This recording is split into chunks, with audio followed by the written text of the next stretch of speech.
Karen Scurry, and I'm with the Federal Highway Administration's Office of Safety. First, I'd like to thank you all for joining us today for the 3rd annual CMF Clearinghouse webinar. So let me ask you, and I know you can't answer because everyone's phones are unmuted except the presenters, but have you ever searched the CMF Clearinghouse and not been able to find what you're looking for? Have you ever searched the CMF Clearinghouse and maybe you found too many CMFs for a particular countermeasure of interest? Or maybe you have searched the CMF Clearinghouse and found a CMF for your particular countermeasure of interest, but it wasn't exactly right, so maybe there was 1 or 2 details that were a little bit different and you weren't quite sure what to do. And I'm sure many of you are nodding, as I am, because all of those things have happened to me. And so if you answered yes to any of these questions, then you are in the right place. Today's webinar, Applying or Misapplying CMFs, the ins and outs of estimating crash reductions, will provide the answers to all of these questions and many more. And so if we look to the agenda, Daniel Carter with the UNC Highway Safety Research Center will get us started with a brief overview of the CMF Clearinghouse and new features that were introduced over the past year or so. And then from there, we'll go to Frank Gross with VHB, and he'll follow with a discussion of common errors in applying CMFs and how misapplication of CMFs can lead to overestimating or, in some cases, underestimating the potential benefits of a countermeasure. And then we're very fortunate to have Milton and Jennene Ring from Washington State DOT, who will share how they have taken the 4,000 or so CMFs from the CMF Clearinghouse and developed the CMF shortlist for use in their state. They'll also share an example or 2 of how they use CMFs to evaluate and prioritize projects. And so, Daniel, with that, I'll turn it over to you to get us started. Okay, great. Thanks, Karen. Welcome again to everybody who's joining us. I hope that this will be a very beneficial thing to you. So I'm going to start out with a fairly short presentation just to walk through some of the main things that you'll be doing on the clearinghouse commonly, like Karen referred to, and some tips and advice about that. I wanted to, in the course of doing that, also highlight some of the things that we've added. One of the features that we added this past year was subcategories, and so we group the countermeasures in the clearinghouse by these general big categories, and it had been that way for several years: intersection, geometrics, and traffic control, and signs and delineation and such. Some of the categories were pretty big in that they had a lot of CMFs within them, and so we saw a need to sort of further subdivide that, and so we created subcategories to make these more specific groupings. So, for example, in the roadway category, which had a lot of CMFs in it, we classified each of the countermeasures in there in terms of these different subcategories that you can see there. Some, the ones dealing with lane width altogether, the ones dealing with numbers of lanes altogether, and so on. The one down there near the bottom, roadway rumble strips, encompasses rumble strips that occur in the roadway itself, basically centerline rumble strips. And then in another category, we have the ones that occur on the edge line or on the shoulder under other categories, shoulder treatment. To the main topic here of searching the clearinghouse, as Karen referred to, it is something that takes a little bit of work sometimes to figure out exactly first what are you looking for and then where to find it. And so I kind of broke it into 2 main ways that you might be searching the clearinghouse. The first is if you're looking for something specific. You've got a specific countermeasure in mind that you're looking to implement in your area, and maybe at a particular site, and you want to find if there's any CMFs for it. So I wanted to just give a flavor of what that would be, and the point I want to make is that when you're searching for something specific, search by the countermeasure name. That's how we have the clearinghouse organized. That's how essentially the database pulls things together for the search, is primarily by the name of the countermeasure. And I'll show this in just a second, but the more search terms that you use in your search, the nearer your results will be. It gets more specific the more terms you use. So let me just swap over to the clearinghouse site itself. So if I'm looking for something specific, like changing the width of edge lines and the effect that would have on safety, I'll just show you how I would search for that. So I could search just for edgeline, and maybe keep it broad, just use one search term. Again, the default search, as you see in the pull-down box, is going to be for countermeasure name. That's the one that the CMF Clearinghouse defaults to. There are other ways of searching, such as in a study abstract or citation, that sort of thing. So my search for edgeline has produced 361 CMFs, and those are here in these expanding and collapsing presented format here, so I can expand the one for delineation. And here's the subcategories that I was talking about. So for delineation, we have visibility of existing markings, supplemental delineation on pavement markings, this sort of thing. So for example, for edgeline, for the topic of edgeline, if we expanded visibility of existing markings, that would have to do with things like increasing retroreflectivity, widening the edge lines from a smaller width to a wider width to make them more visible. Whereas on pavement markings would be things like the presence of the edge lines themselves and where they're placed and whether they exist there or not. So that's kind of how some of the results are structured there. The 361 CMFs, that's certainly a lot to go through if you're looking for something specific. So one of the things you can do, if I go back to modify my search, is to add another search term to further narrow those results. And so maybe I'm interested really in edgeline width. That's what I'm looking to do is either install wider edgelines, widen what's there. So if I do that, I add that search term in, it's essentially an and condition. It says whatever is going to be returned here has to do with edgelines and width. It has to have both. And so I have a much smaller set of CMFs now, 54, that I can go through. And so this is going to help me get down to what particularly I'm looking for. So that's if you're looking for something specific, search by countermeasure name, and just keep in mind that the more terms you put in, the narrower your results are going to be because it's an and condition between all those terms.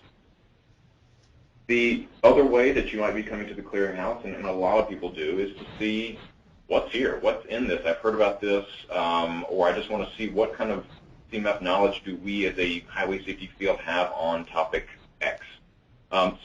And a lot of you know about this, but I wanted to make it clear for those who don't, you can do a blank search, and I'm going to go ahead and just click into the box. I'm just going to hit enter to start my search on that blank search term. And what that's going to do is it's going to return all of the CMFs in the clearinghouse.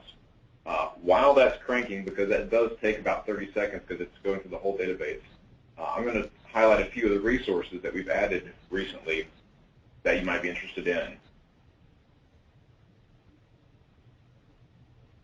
One of the sections that we've augmented recently has been how to develop and use CMFs. We've gathered a lot of the guidance that has been developed through Federal Highway and other venues to advise practitioners when you are using CMFs. There's a document there about protocols for developing CMFs if you're in research. So some of those might be useful to you.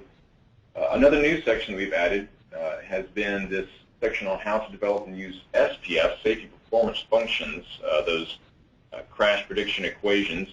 And so a lot of states are getting into using SPFs in many different ways, whether it's network screening or evaluating safety measures. And so here are some resources that might be useful to you as well. There's a decision guide about if you're going to be implementing SPFs in your state. Do you develop them internally from the data in your state, or do you calibrate existing ones, such as the ones in the Highway Safety Manual Part C?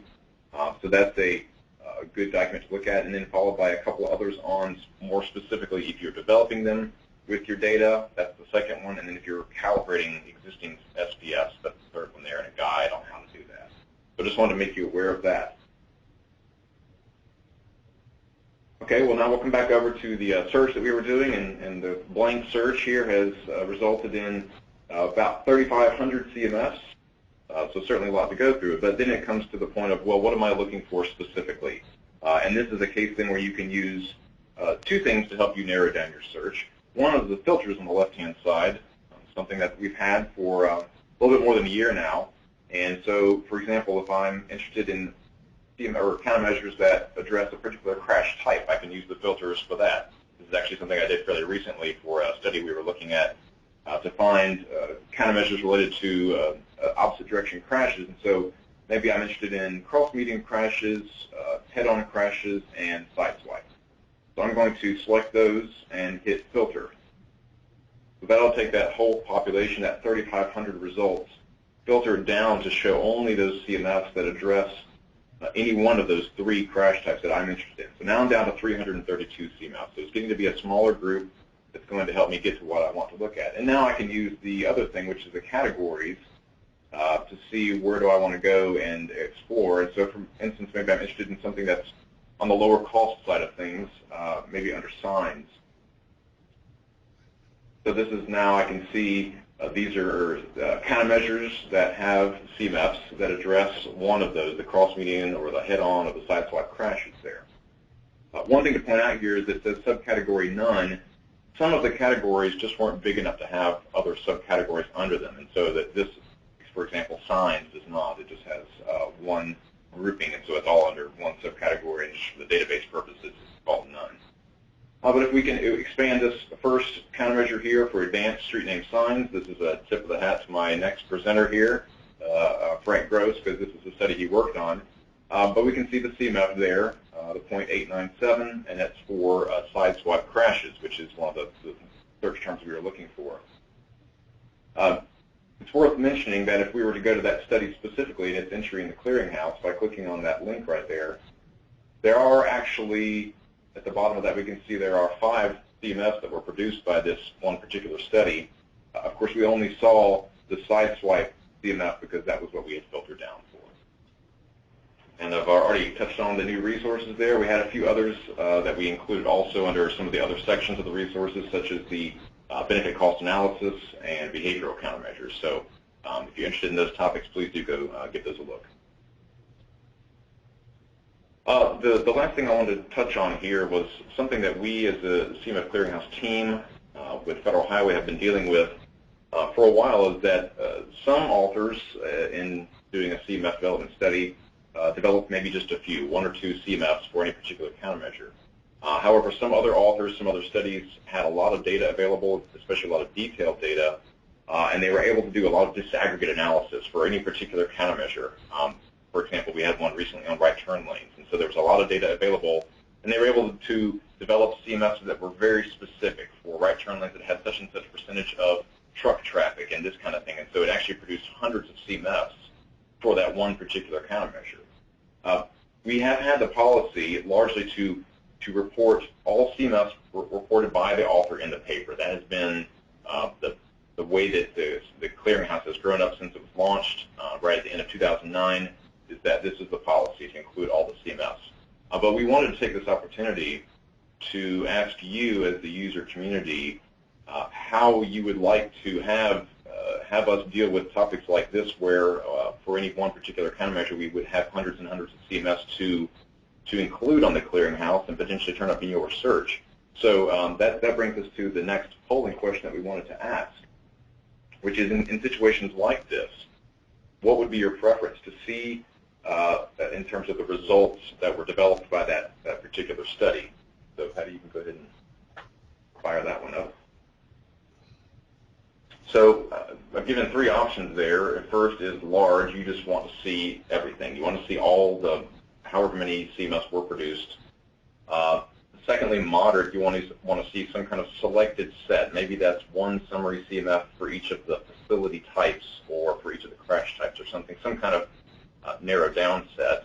And then the last one would be a very small set. You only want to see just a few summary CMFs, such as the ones that were presented in the abstract of the paper or the final conclusion section. So we'll give you a few seconds to think about that and make your vote.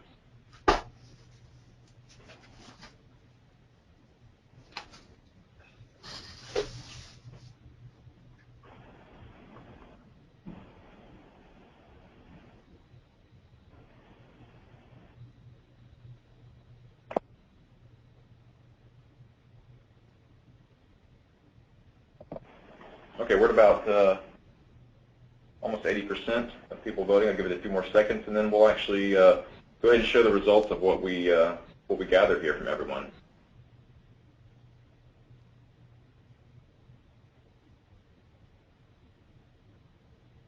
I know that some of you are in conference rooms with a group of people, so we'll make sure you have enough time to talk about that. But I think we're up to about 86%, so let's go ahead and close that and show the results.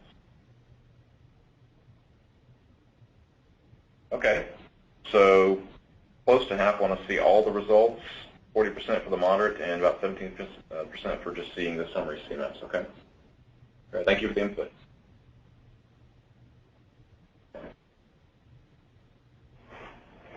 All right, well, I'm going to conclude my piece here and turn it over to our other speakers, the first of which is going to be Frank Gross. He's going to talk about applying CMFs and some of the situations you can get in with applying CMFs, in particular not applying them correctly, and some of the things to watch out for.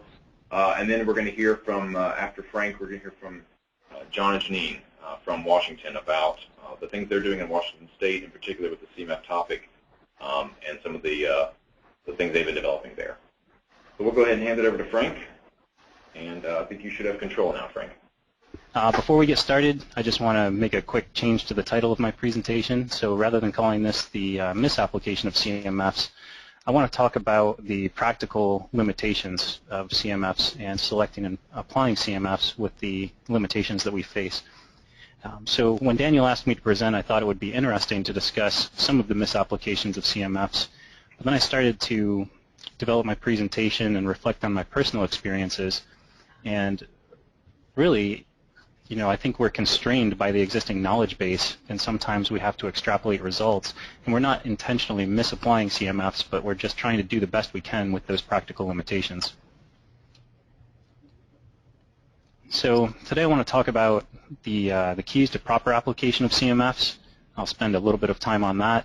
Then I'll touch on some of the common limitations to applying CMFs, and then wrap up with some practical solutions to help overcome some of those limitations. So let's start with the proper application. Now really when we start to think about the proper application, the key to proper application is to identify the applicability of this CMF and really apply that CMF to those specific conditions. Now CMFs can vary by crash type, crash severity, and various site conditions. And you can see an example from the table shown on the right that there's several CMFs available summarized in this table for installing a traffic signal. However, if you go down through the table, the CMF values are quite different depending on the specific scenario. So if you're going to estimate the effect of installing the traffic signal at a rural intersection, then it's going to be important to select and use those CMFs that apply to the rural area type. You can see there's some for urban area types as well, but what do you do if you're installing the traffic signal in a suburban area? So Patty, if you could bring up the first poll, I'd like to ask folks which CMF they would choose. So not necessarily which specific CMF they would choose, but if you were installing a CMF or installing a signal in a suburban area, would you choose a CMF for all area types? One that applies to urban areas, one that applies to rural areas, some average? And can you give me a quick recap of what those results are? So it looks like CMF that applied to all area types is at 46%. CMF that applied to urban area types is 27%. Rural is 5%.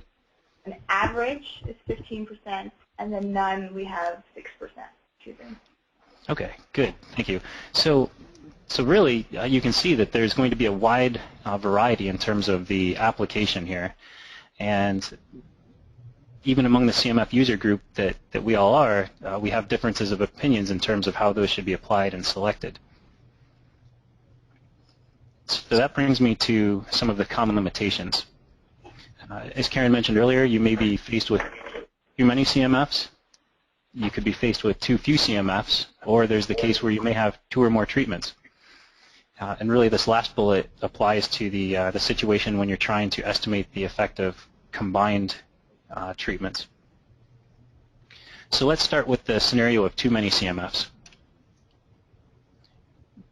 So really what we're doing is building a knowledge base of CMFs with the CMF Clearinghouse, and this information is meant to improve the decision-making process. So we use this information to quantify potential safety impacts, to identify or estimate what the benefit is going to be, and this is similar to the way in which we quantify operational, economic, and environmental impacts. But the issue here is that in some cases there's a lot of information available. Daniel showed some examples earlier. I'll show some in a moment. But really you may have the option of selecting from multiple CMFs, and it may be tempting just to choose the one that's going to give you the best result. And some folks in the profession have coined this as gaming the system. And I'm not a big fan of that term because really I don't think there are too many people that are intentionally misapplying CMFs, but really they're using the data to support a funding request, and ultimately they're trying to implement a project to improve safety. So at the end of the day, we're just trying to get things done to improve safety on the roadway. And really the Machiavellian question here is, do the ends justify the means? So what we're trying to accomplish, does that justify what we're doing to get there? Now, if there is an intentional misuse of information, if you are selecting a CMF that shows you a better benefit but really doesn't apply to your situation and you have other information available that may say to the contrary, then no, I don't think the ends do justify the means. But really, if there are two CMFs that both apply to the same conditions and one shows a greater benefit, then I'd certainly select the one that supports my cause. I'd definitely prefer to fund a project that's marginally cost-effective and risk not getting the complete return on investment than not spending the money and seeing somebody get hurt as a result. So let's walk through a quick example. So there's 445 CMFs returned from the clearinghouse when you search for rumble strips. So I'm sure if you went through that list, you could definitely find something to suit your needs and show whatever benefit you wanted. Now, just a moment ago I mentioned that I'd rather spend money on a marginal treatment than not spend the money and have somebody get hurt. But I want to add the caveat that if you were given two choices for spending the same dollar, we should certainly be spending that dollar on the project that's most worthy. So it's going to be important for users to understand and apply CMFs consistently, so really that no one's gaining an unfair advantage.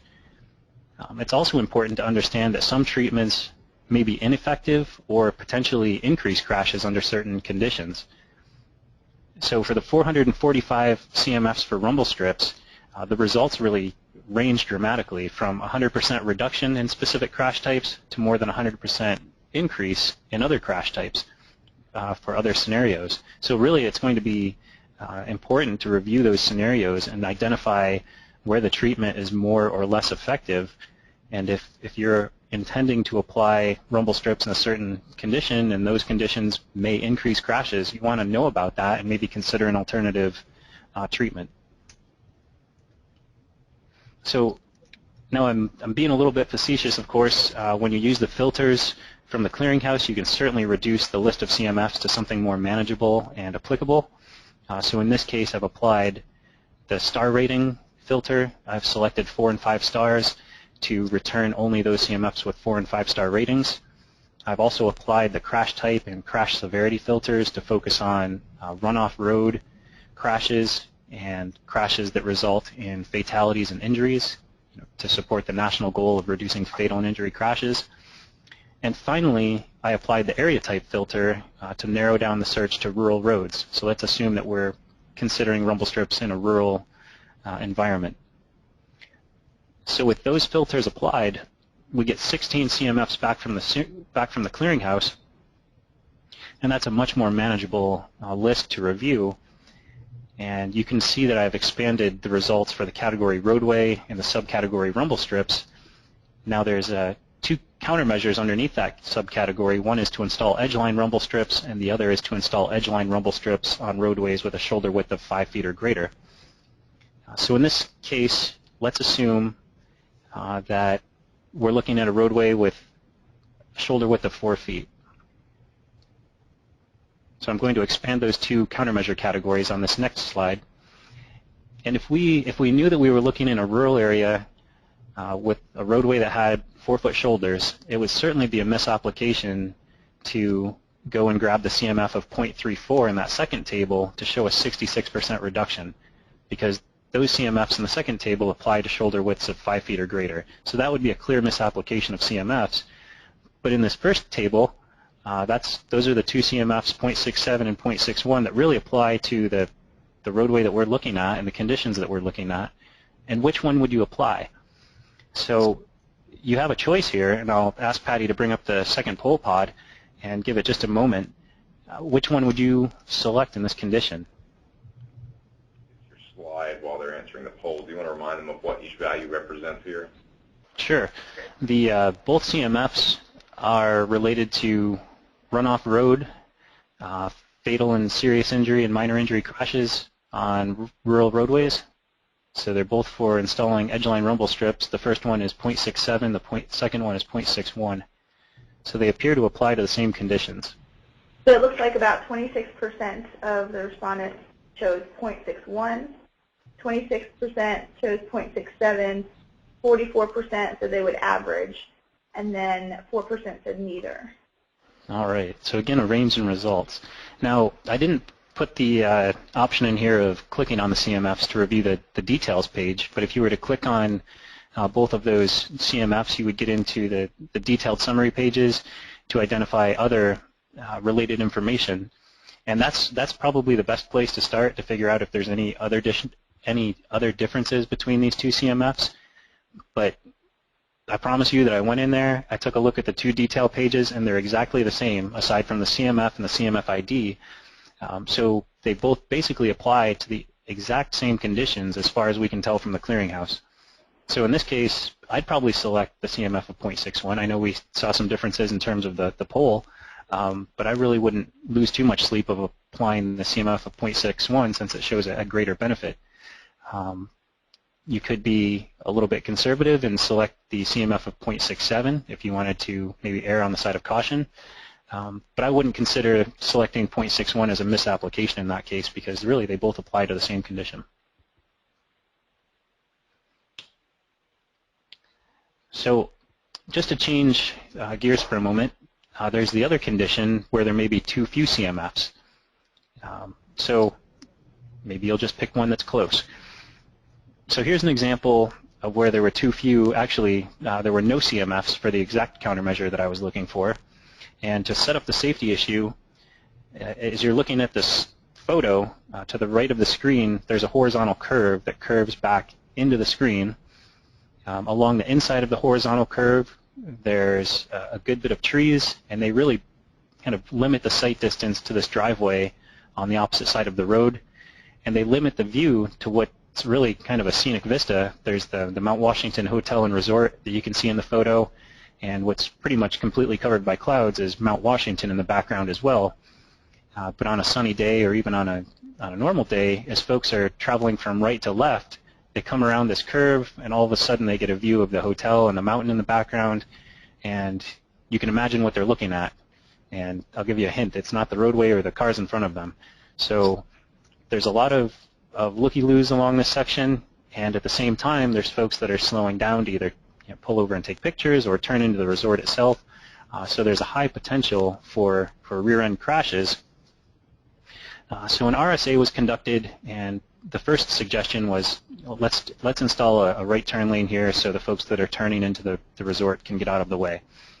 But really there's some limitations along the right-of-way here. There's the Ammonoosuc River that runs along the roadway. There's some steep embankments and just really limited space to create a formal right turn lane. So instead, a deceleration shoulder was suggested.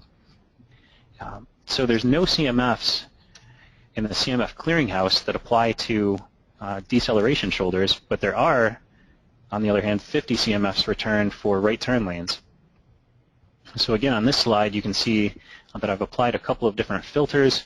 I've really narrowed down the CMFs to those that are 4 and 5 stars and applied to crash severities of either fatal or injury crashes.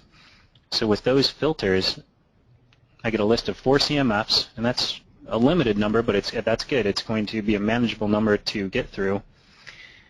And the question now is which one to choose. So of the 3 countermeasures shown here, really the closest one that I could find was provide a right turn lane on one major road approach.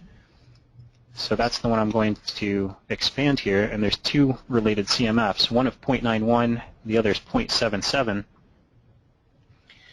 So really, at this point, what you're going to want to do is click on each of those CMFs, as I mentioned before, to get into the details page, and not simply select the 0.77 because it shows the greatest benefit.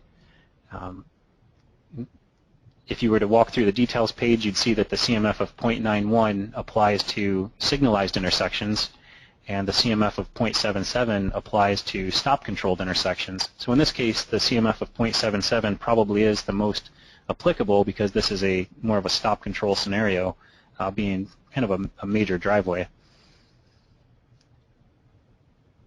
So this leads to another question, and I have the question on the slide this time, but Patty, could you please bring up number 3?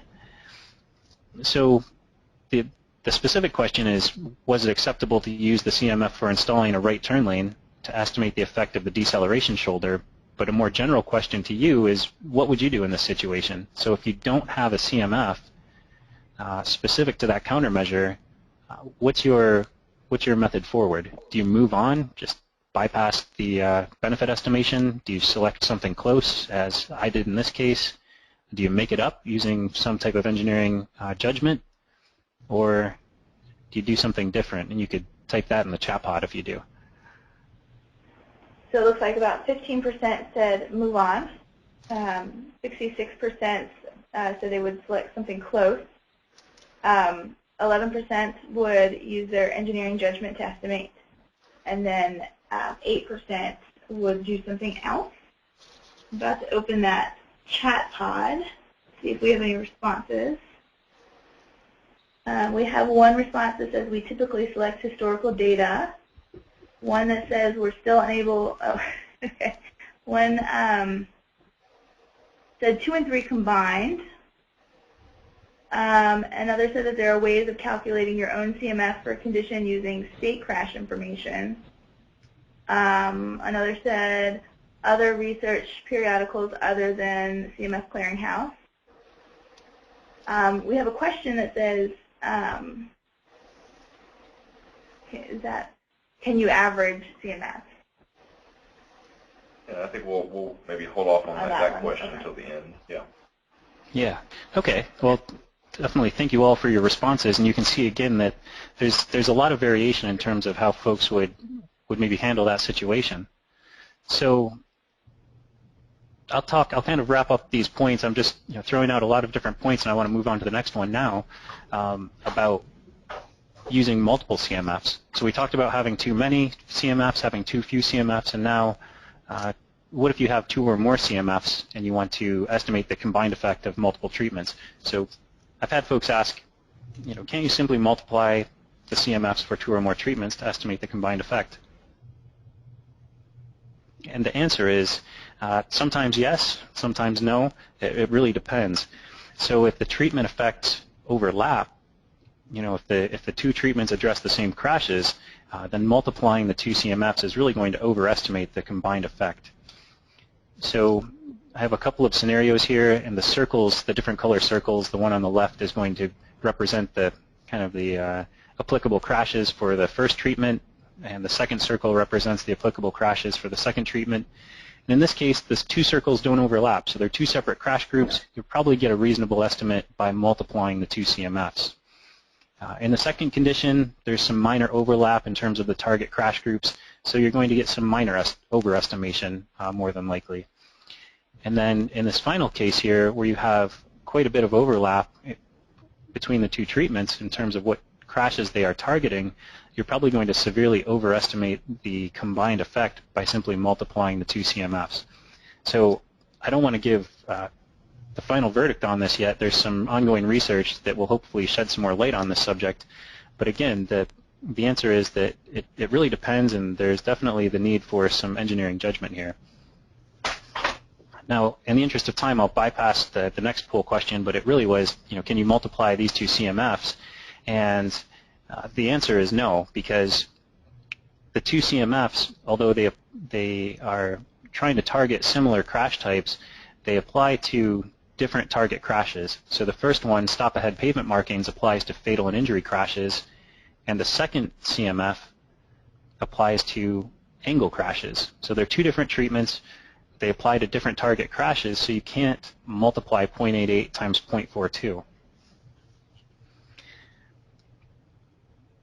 So that takes me through a few of the different different limitations and issues. Let's take just a moment or two to talk about some of the practical solutions. So in that previous scenario, you had two treatments. You want to estimate the combined effect, but you can't multiply the two CMFs because they apply to different target crashes. So how do you address this situation? Well, one way is to work the math through until you get to a common denominator. So in this case, the common denominator is a dollar value of the benefit. So if you estimate all the way through the present value benefit of each countermeasure, then you could add those present value benefits together, understanding that you might be double counting some of the crashes or overestimating the benefit, but that's one way to combine these two benefits without multiplying the CMFs.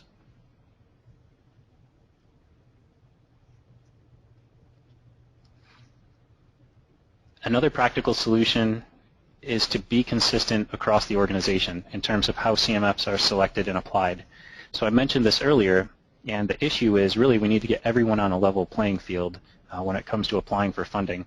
So you might want to develop some guidelines that help to guide users as they're selecting and applying CMFs. So I've put up a couple of different poll questions so far, and we've had various answers. So you can see how if you gave two people the same question, they could come back with completely different answers. So by providing some guidelines, you could help to improve the consistency among the various CMF users. I'm showing a snippet of a benefit cost analysis spreadsheet here as well. There have been some other states who have developed spreadsheets to help further improve the consistency within their organization. And as a wrap-up poll pod, I'll ask Patty to bring up number 5, and really I just want to ask if you have any guidelines for selecting CMFs. So maybe you have some guidelines that are fairly flexible. They allow users to go into the CMF Clearinghouse and apply their judgment. Maybe you have guidelines that are more prescriptive, as John and Jennene will discuss. How do you develop a specific set of CMFs for your state so that everybody's on the same page? Or maybe you don't have guidelines currently and it's more of a free-for-all. All right, thanks everyone. So really to wrap up, I'll leave you with the 3 key points. First, CMFs support data-driven decision-making, and it's really important to use CMFs and whatever other quantitative methods you have available to try to optimize our safety investments. Second, recognize that there are limitations to existing CMFs. So I mentioned that the knowledge base is continuing to grow, but it's not perfect. We have to do the best with what we have. And finally, deal with it. And I don't want to say that negatively or rudely, but we have to deal with it. So you're not complaining to your boss and they say, deal with it. It's not my problem. It's all of our problems, and we need to be proactive about it. So if you can adopt existing materials or develop guidelines, some of the existing materials Daniel mentioned, one was shown here as an example, the CMFs in Practice series from Federal Highway, and it's getting cut off here on my screen. But if you can adapt some guidelines to your needs, then you can provide those to your users and hopefully improve the consistency of using CMFs within your agency. So really that key is to apply CMFs appropriately and consistently. So with that, I'll thank you for your participation in the polls and turn it back to Daniel and Patty. Great. Thank you, Frank. Give us just a second. We're going to be changing screen control. We're going to go to John Milton, who's going to talk a bit about the process they're using in Washington State, some of the priorities they've got there, and then we'll go to Jennene after that for some specifics about how they're going about making that CMF list that Frank mentioned there. All right. So John, I think you've got control now, and we can see your presentation. Thank you. Well, thank you very much. One of the things that was really important for the state of Washington was to begin our assessment of what we were going to do from a policy point of view with the CMS by assessing where we were as far as the evolution of our transportation system. So, for a lot of the states, we're still expanding and operating the network, but in some places we're really focusing on multiple purposes and modes. And so that helps to inform sort of the discussion that you're going to have and what are the appropriate, what are the CMFs that you need to develop. The other thing for us was where were we? We talked about where we were in the whole idea of the science of safety and quantifying safety performance in human factors and behavioral science. So what we said essentially was how much information, how expansive should that information be, and who should have that information at what time. What we wanted to do overall in our program was to focus on targeted solutions. So move away from just this purely standards-based operational type assessment to something that really quantified safety performance in our state, fatal and serious injury collisions. And in doing so, we would target solutions that focused on that. We also want to be comprehensive and integrate throughout the system. I'm going to show a slide the next slide that really talks about the integrated issues that we have as a department. The final thing that you see on this slide, or there's actually a couple that I want you to focus on, is what is the context. Both the presenters prior have talked about context in terms of what you select as far as the CMF.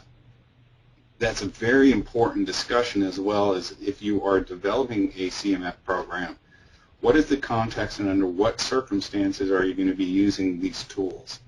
And how multimodal do you really want your discussions to be? Because if you don't select or you don't have things that address pedestrians, bicycles, or trucks, then it's going to be a challenge for you overall. So what that means potentially is in some circumstances you may have high star rated numbers, in others you may not. What this slide is intending to show you is that everything is integrated together. This is a very busy slide, and it's done so for a specific purpose, and I'll walk through some of the aspects of it as we move through this discussion. But for Washington State, one of the primary issues that we have and the way that we follow through with our program is to focus on our strategic highway safety plan. So this informs us essentially from a perspective of what are we doing, what do we wish to achieve, how do we wish to achieve it is the overall discussion. So what we look at in terms of issues for us are target zero priorities.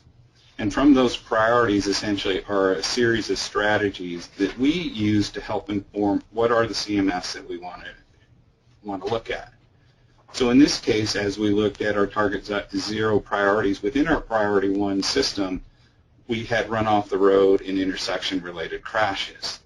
Those are important issues to be able to identify, and the discussion really revolves around, so under what context do we want to address run off the road crashes, and what information do we want to include in how we're deciding from a policy position what are the most appropriate CMFs.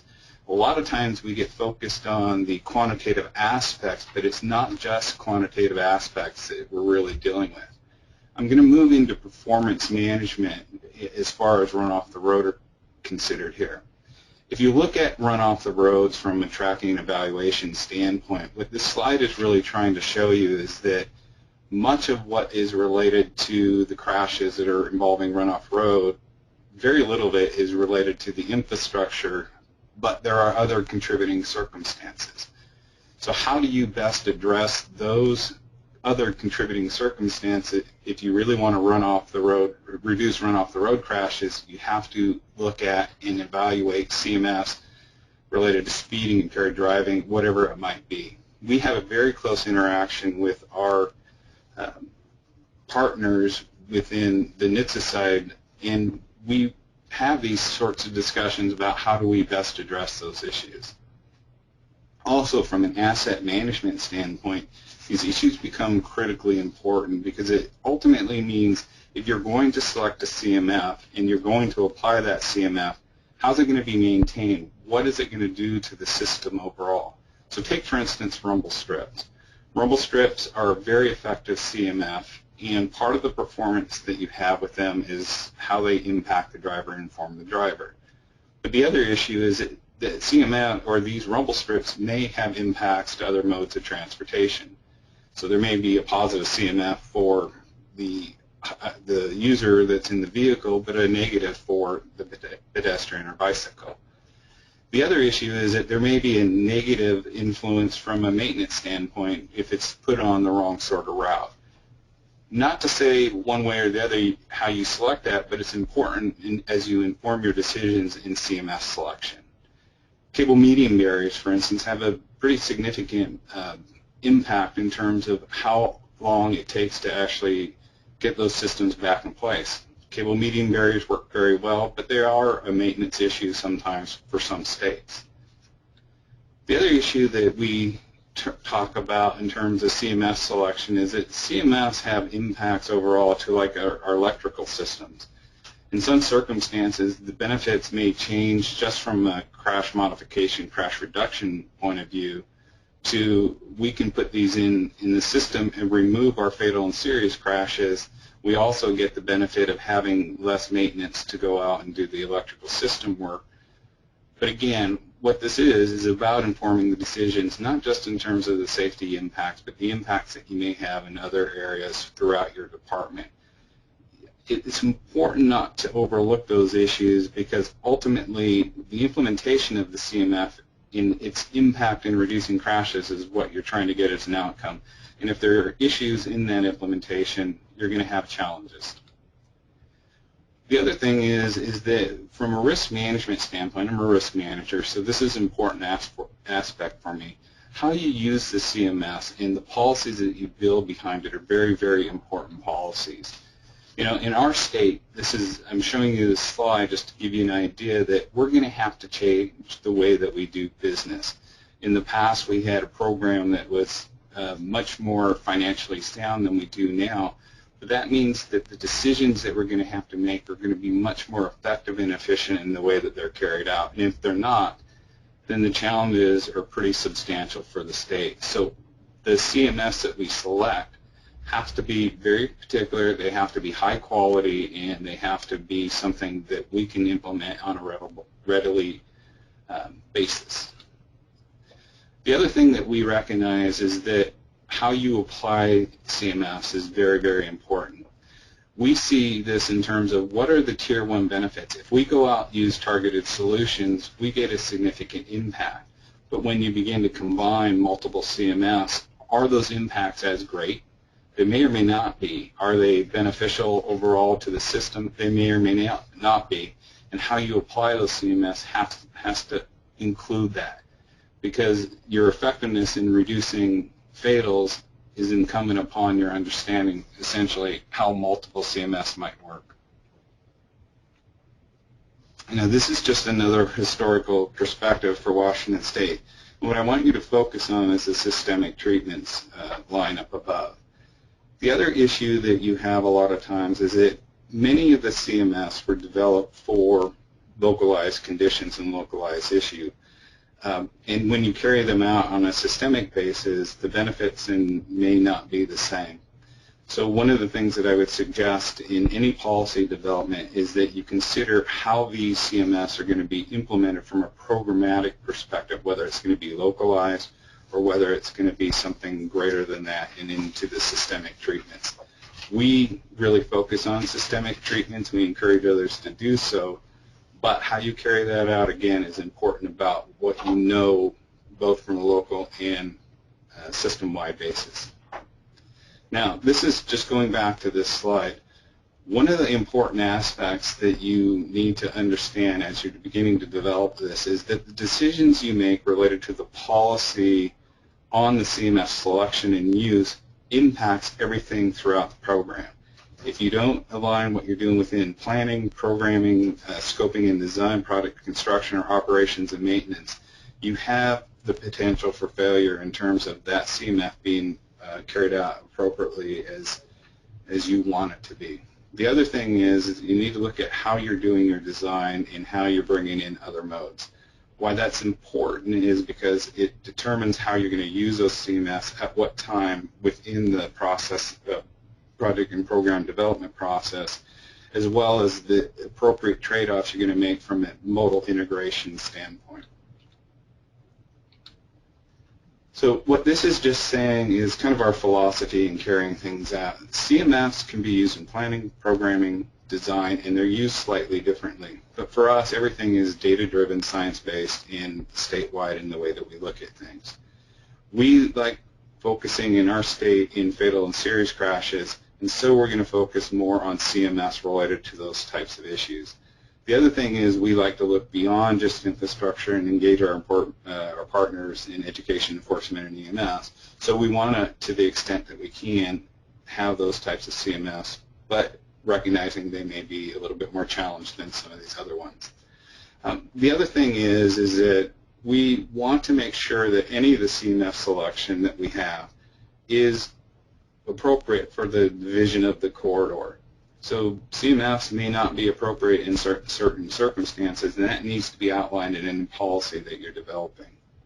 And then finally, we like looking at fatal and serious from our perspective. That is the most important, and that's how our Target Zero plan is carried out, and that's what we do.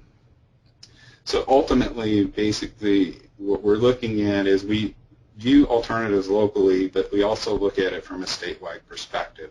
So a CMF may have a benefit at a very localized condition, but may have some negative implications carried out on a statewide basis or within a particular corridor.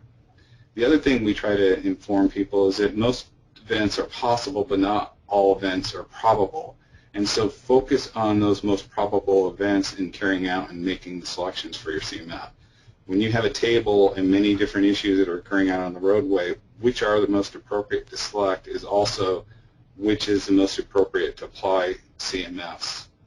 We look at things in terms, we favor high returns in investment, and often that means shorter term types of solutions. And we recognize that, but that's how we've designed our system, and it's something to think about. What is your investment portfolio mean to you? Is it going to be shorter term, longer term investments? You're going to wait for the return? Those are some of the decisions that you have in developing the policy. So with that, I'm going to go ahead and summarize. Data analysis and scientific approaches provide a means to cost-effective reduction of fatal serious. Understand that CMF selection leads to alternative selection, and alternatives all have their benefits and risks. CMFs quantify the impacts of each alternative as it relates to contributing circumstances and types of crashes being investigated. So your policies need to be in place to allow effective implementation of the CMF, and if they're not, then you have challenges. Target performance and use of targeted solutions for specific contexts and needs will be the best outcome for you as you develop your policies. So with that, I'll hand it back. We know that the Highway Safety Manual and the Clearinghouse are great tools. But as Daniel showed us earlier, there's now over 3,500 CMFs in the Clearinghouse with star ratings, as well as all the CMF information in the Highway Safety Manual. And probably like you, we want to find the most efficient way to implement the tools available. So as the Highway Safety Manual is being implemented across the state, we wanted to make sure that a special effort was made to help region personnel use the right CMF for the context while still maintaining consistency across the state. So when we started the process of a short list, we had just planned to provide a single number for each type of countermeasure, similar to the crash reduction factors we'd used before. But there was concern that designers would pick a factor without much thought about whether the factor fit their situation. We wanted to try to avoid that, so you'll see that context is stressed as we prepared our list. We also wanted to expedite designers' work. Evaluating the effectiveness of proposed countermeasures is a small part of the work they need to complete, so we'd like to make that process as easy as possible. So we have a great assortment of folks working on the short list. Since the Highway Safety Manual and crash modification factors can be used for safety questions throughout our work in the agency, having different sections represented helps us make sure we're taking the differing needs into account. So, of course, we wanted to include program management because they prioritize the capital safety program funding. They've got the money. And naturally, we need traffic safety, operations, design folks.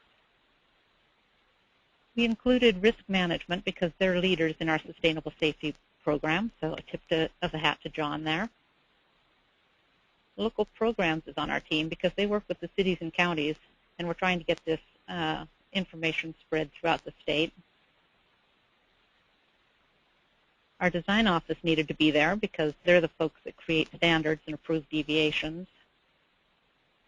And last, but by no means least, there are users from our regional offices on the team because they're the folks that really implement the safety work out in the field.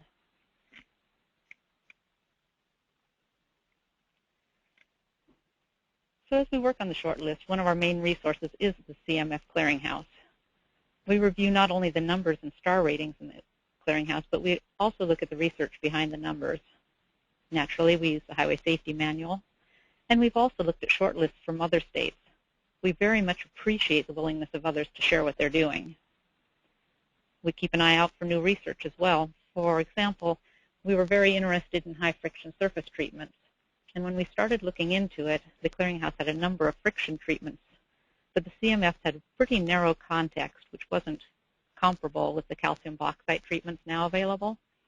So luckily, states that used the treatments provided the information, and the Evaluating Low-Cost Safety Improvements Pooled Fund Study published research results that allowed us to put numbers onto our list.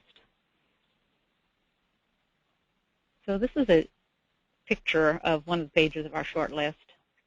As you can see, context and crash patterns affected and the proposed CMFs are pretty key items. We also list the study for reference in case the user needs more information. In some cases, we just have a single CMF for a countermeasure, but in other cases, we list several CMFs depending on context. There's also a few notes on the top of the list.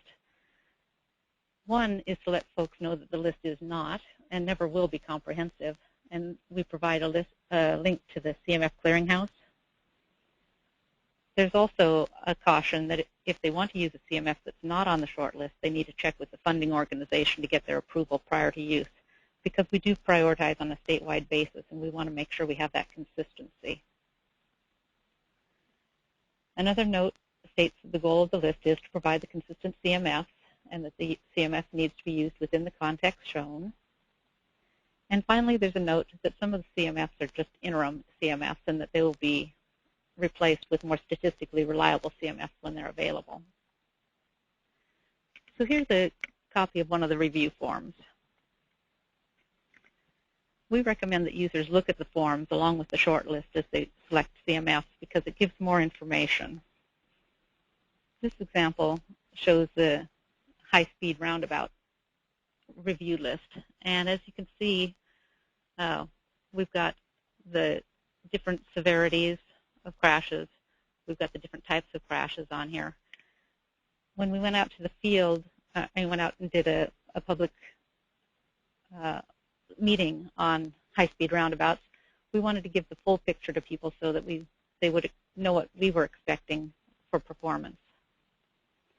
I threw in another review form here. This one is for two-way left turn lanes.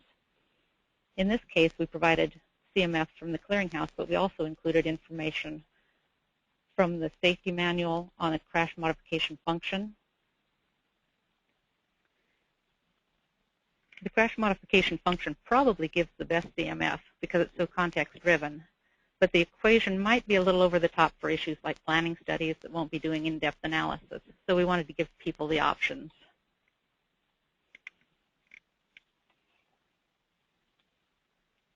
So John gave you an introduction to sustainable safety at WashDOT a few minutes ago, and the web page that contains our resources is under the Sustainable Safety Intranet site. So a person would click on countermeasures and be taken to this page. It shows you can get to the short list here. You can look at the review forms, but it also has direct links to the Clearinghouse and other crash modification resources. I wanted to talk a little bit about our capital safety prioritization process, and John has already kind of touched on that. But I threw the flow chart in here. You can kind of tell that Washington State Department of Transportation loves flow charts. But before we get to the flow chart, program management runs network screening every budget cycle. west side of the state is very urban, and so it's prioritized differently from the east side of the state, which is more rural. And given funding constraints, low-cost alternatives are considered first in the priority flow. So first, regions will review the network screening list for areas with recent projects so that we don't have to address those again. Then they'll look at contributing factors for collisions to see if they'd be better addressed by law enforcement, education, or emergency services, in which case coordination efforts are made that way. If an engineering solution is called for, the region will check to see if a low-cost enhancement project, say $30,000 or less, can address the issue, and the traffic office is brought in to address the location then. If we get all the way through these steps, and the location needs a capital project, then the region prepares a collision data analysis report for review by both program management and a panel of safety experts that includes each of the region traffic engineers, headquarters traffic, program management, and the design office. We're always looking for the lowest cost solution to address the issue. And this is just the template for our safety analysis. Naturally, we ask for a typical vicinity map, description of location, information about current collisions, the graphs we get from safety analyst, and then a collision diagram. The countermeasure selection section of the report will include the alternatives evaluation, design evaluation of the countermeasure, and description of the countermeasure assumptions.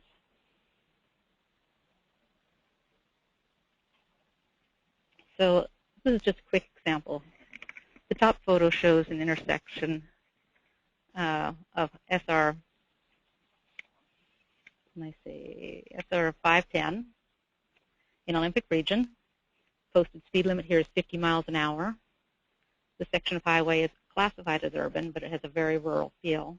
So similar to Frank's example earlier, the context isn't necessarily cut and dried. The mainline ADT is a bit over 10,000, and the minor road ADT is 2350. It lies at the top of a crest vertical curve with a length of 1,100 feet and a radius of 1910. The top photo shows the intersection looking east, and the lower photo is a shot of the intersection looking west. The proximity of this intersection to the crest vertical curve impacts the visibility of the intersection for approaching drivers from the east. The collision data was thoroughly analyzed, including evaluation of the collision type, the lighting conditions, whether there was intoxication, contributing causes, vehicle types, ages of drivers, and so forth, and a collision diagram was created. Based on the collision and site evaluations, 4 countermeasures were considered. The first option would realign Meridian Road so that it intersects with 510 approximately 300 feet to the west. This moves the intersection further away from the crest vertical curve and provides greater sight distance to westbound traffic. As you can see, we used crash modification factors for increasing the triangle sight distance and for installation of left turn lanes on intersection approaches. And down in the notes that our analyst put in there, it says, while not directly related to the proposed improvement, increasing triangle sight distance, the improvements do improve sight distance, and thus the CMF should be in the ballpark. So again, we didn't have exactly the countermeasure that we of the job we're doing, but it was close enough that it would give us an indication. The second option would provide a roundabout at the intersection. The roundabout should significantly reduce the severity of collisions. The route also has existing roundabouts approximately 2 miles both east and west of this location. So like John was talking about earlier, having a corridor perspective is important. Third option provided for a traffic signal and left turn channelization at the intersection. We used the CMF for both, but now we know that there's research being done about putting in a signal and channelization in combination, and that's the CMF we would have used once that comes out. The final option would install a left turn channelization without moving the intersection. This improvement would improve, it would at least get traffic out of the way if they wanted to turn left. So we ran a benefit cost analysis, and this is the one for the roundabout. One fairly recent change that we've made to our process is that we put the annual operating costs as part of our cost program now, so that asset management is part of also the priority programming. So if we run the VC for the intersection, and we do it assuming that it's urban, we get a B over C ratio of 1.28. We also ran the benefit cost analysis assuming it was a rural intersection because of the context, and we wanted to see what the difference was. When we ran it as rural, we got a VC of 2.85, so it was a pretty significant difference.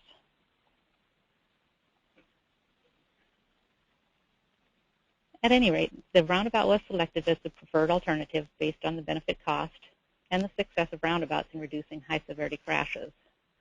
Just as an aside, the signal option did have a better B over C than the roundabout, but the benefit for high-severity crashes was less with the signal.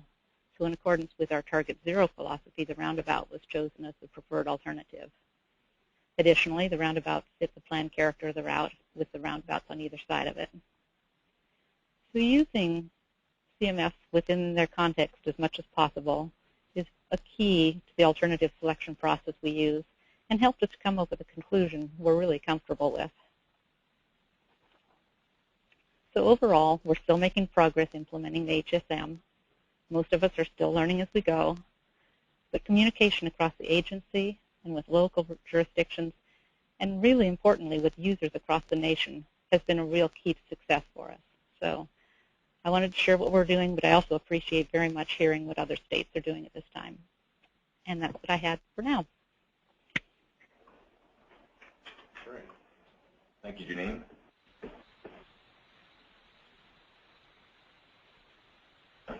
Change screen control back over here briefly.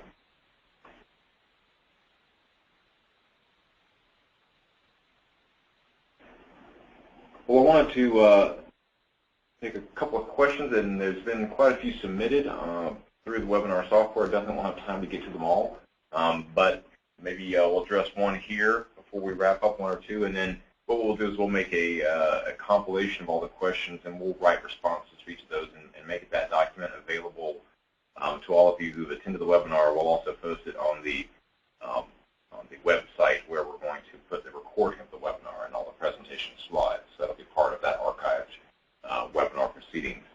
I wanted to, if we only have time for one or two here, Frank, I wanted to get back to a question that came up during your presentation, and it was about someone asking, and maybe the same person has also submitted it here on the list of questions, but basically the question is, should you or can you average CMFs, and are there any guidelines for doing this? And so that was one of the things that came up, I think, during the poll about which CMF would you choose, and someone was asking about whether you could average them together. So maybe you could provide a little guidance on that.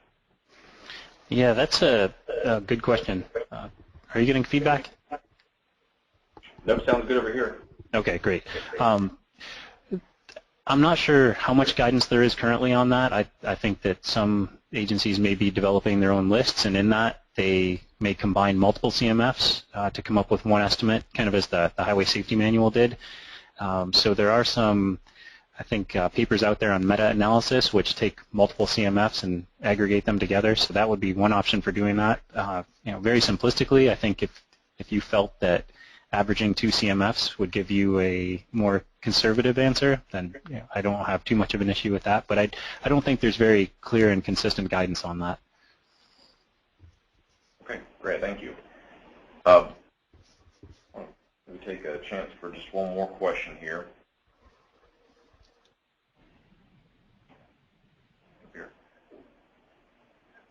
Someone was asking about sort of the current status of things in terms of the Clearinghouse and the Highway Safety Manual, and asking when will new CMFs be added to the Highway Safety Manual.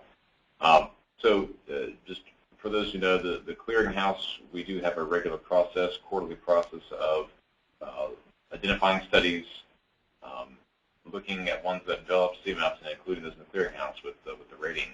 The Highway Safety Manual so far only has one edition that came out in 2010. The next edition is already in the works, in the workings, and will be out, but it will still be several years before that comes right now it remains to be seen what that's going to look like and which CMFs would be included or how those would be presented as part of that.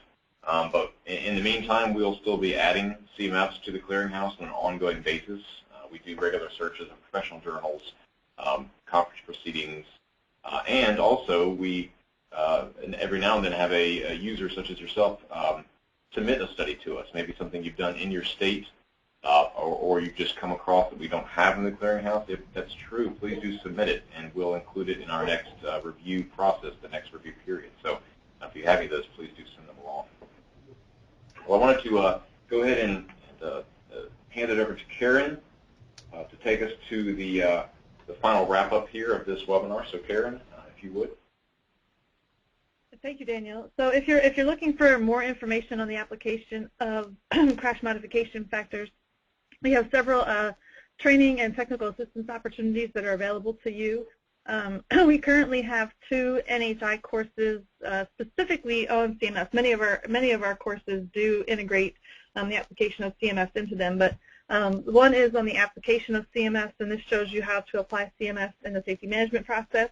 And that course is currently scheduled, a session is currently scheduled for February 18th. And so if you're interested in attending that course, you can register through the NHI website. There are no scheduled sessions for the Science of CMS course, but if you're interested in learning more about how to assess the quality of a particular CMS, that would be the course for you. And then lastly, I wanted to mention we're in the process of developing a course on CMF development. So how do you develop crash modification factors? And we hope to pilot that course in March of 2015. So I know that's a little different than the application of CMS, but if that's something you might be interested in, you can reach out to me offline, and we can get you scheduled for that pilot. We also have a pretty robust technical assistance program through our roadway safety capacity building program, and you can apply for technical assistance on any topic, but and CMS is included in that, and I've included the link to the application or request for technical assistance there. So if you need help walking through an analysis, or if you need help developing a CMF, or anywhere in between, you can submit a request for technical assistance through our peer-to-peer application there. A couple of other things I wanted to mention to you that we're working on is we just completed a synthesis of countermeasure service life and crash severity costs. So I often get inquiries from folks asking, hey, what countermeasure service life do you use for this countermeasure, or what is the current crash severity cost that states are using? And so we've compiled all the information that we have available, that's publicly available, that states are using for countermeasure service life and crash severity costs. And we hope to be posting that information up to the CMF Clearinghouse website within the next month or so. So keep an eye out for that. And then the last thing that we're just getting started is we're putting together a CMF Clearinghouse user guide. And this was, the idea for this was, I guess, sparked from the PennDOT CMF guide that was recently published. And we have lots of great information on the CMF Clearinghouse, but it's sort of scattered all about. So we're going to bring that together into a user guide with some instructional videos, and you'll likely see that. I don't know. I'm just going to guess here and not put any pressure on Daniel, but maybe towards the end of the summer of 2015. So keep an eye out for that. And I think the main takeaway here is that the CMF Clearinghouse is your one-stop shop for all things CMF. So anything that we develop or anything that we see out and about that is related to CMF, we try to put that onto the CMF Clearinghouse website. So if you're looking for anything related to CMF, the CMF Clearinghouse is the place to go grab that information. I also wanted to put a plug in for Federal Highway's Everyday Counts initiative. I'm not sure how many of you are involved in these efforts, but EDC 3 does include a data-driven safety analysis initiative, and that initiative encompasses the application of 2 science-based analysis approaches into 2 common transportation processes. And I think the main point here is that, I think as John talked about earlier, the application of crash modification factors cuts across all of these areas. So you can use CMFs to support predictive analysis or systemic analysis. You can use CMFs in safety management or to compare alternatives in project development. So there is a great role for crash modification factors in your decision-making process. Daniel, if you can go to the next one. And the reason that is so important is because it leads to more informed decision-making, resulting in better targeted investments, and of course our end goal is fewer fatalities and serious injuries. You know, that's the reason we do what we do, and so the application of CMFs helps us get there. And so I promised at the beginning that I would come back and repeat some of those housekeeping items that would be of most interest to you. We are recording today's webinar, and as Daniel mentioned, we'll post that as well as answers to all of the questions that you asked back out to our website under resources, and then you'll see a webinar tab there where you can click on that and get the recording and the responses to the questions for today's webinar, as well as some of the previous year's webinars as well. We'll also, as soon as you X out of the webinar today, you'll receive a pop-up with a brief survey. Again, I would really appreciate it if you would take a few minutes to respond to that survey, give us some feedback on the webinar today, as well as future webinars and anything we can do to help you advance the application of crash modification factors. And then lastly, following today's webinar, you will receive an email, and this email will include a link to the PDH certificates. I know some of you, there are multiple attendees at your site, and so the person that registered will receive this email, and then you can just forward that link to the other participants so that they can download and print the certificate with their name. If you have any questions or need additional information after today's webinar, you can always contact me directly. I may not have the answer, but I can certainly point you to someone who might. And so with that, I would just like to thank you all for joining us today to learn more about the CMF Clearinghouse and the application of crash modification factors. I'd also like to thank our presenters, Daniel, Frank, John, and Jennene, for a very informative and engaging session. And then, of course, Patty Harrison, who has been working behind the scenes to make sure that everything flows smoothly. So thank you to all, and I wish you all a happy and safe holiday. Take care.